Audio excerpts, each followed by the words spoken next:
A year ago from today, I came out that I struggle with an eating disorder. Through time, my diagnosis has changed as I bounce from behavior to behavior. April this year would be 1 year since I was admitted into intensive outpatient program treatment for atypical anorexia nervosa. The typical part of this diagnosis is a bit problematic because literally the only thing keeping someone from being diagnosed with anorexia nervosa is being underweight.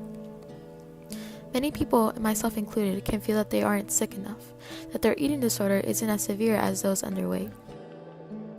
I am here to say that any eating disorder is just as serious, and it doesn't matter about gender, race, ethnicity, and especially different body types. I'm going to share with you my journey with my ED today. In the beginning, I'll admit, it was my friend. My ED would be there for me whenever I'd feel alone, sad, or disoriented.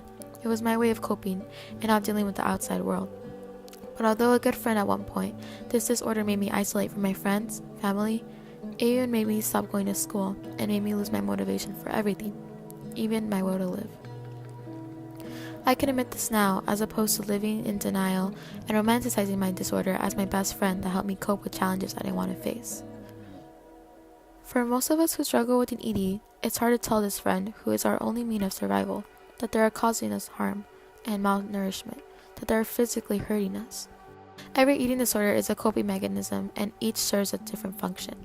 And once it fulfills its purpose, it does not tend to leave. It convinces you that you are worthless and that you need them in order to survive. The peak of my disorder took a physical toll on me. My eating disorder did more damage than good, and it always will, and that's something I have to remember. My eating disorder convinced me that I was not liked, that my own existence was a burden to others.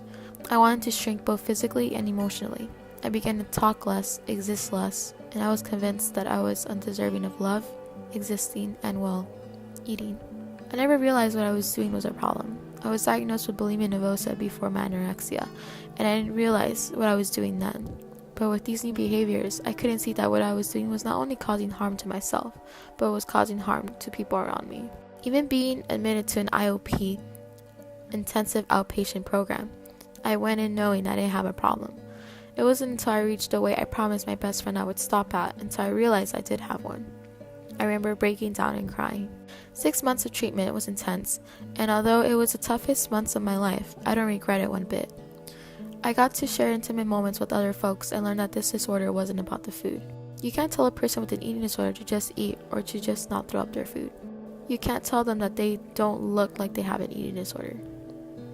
With this disorder comes insecurities of whether or not being sick enough for your disorder to be valid. Within the eating disorder realm, it's considered a white people disorder, and I'm here to say again that this can affect anyone, despite your race, gender, or body size. If you're someone struggling with this, I'm here to validate what you're going through. Any eating disorder is just as serious and severe as the next. With this, I want to create awareness among the people who do not know, and within those who are struggling. I want to shed light on this disorder and let people know that it's real. It's out there and it affects lives. It is National Eating Disorder Awareness Week, and this is me sharing my story as part of the campaign.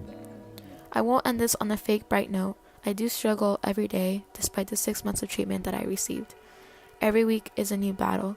Relapses happen. I mess up sometimes. Some days are tougher than others. It's okay to not be okay. Allow yourself to fall back sometimes. It's part of the process. And one thing to remember is that recovery isn't linear. I deserve to exist. I am valid. I deserve to eat. Food is not the enemy. I am deserving of taking up space.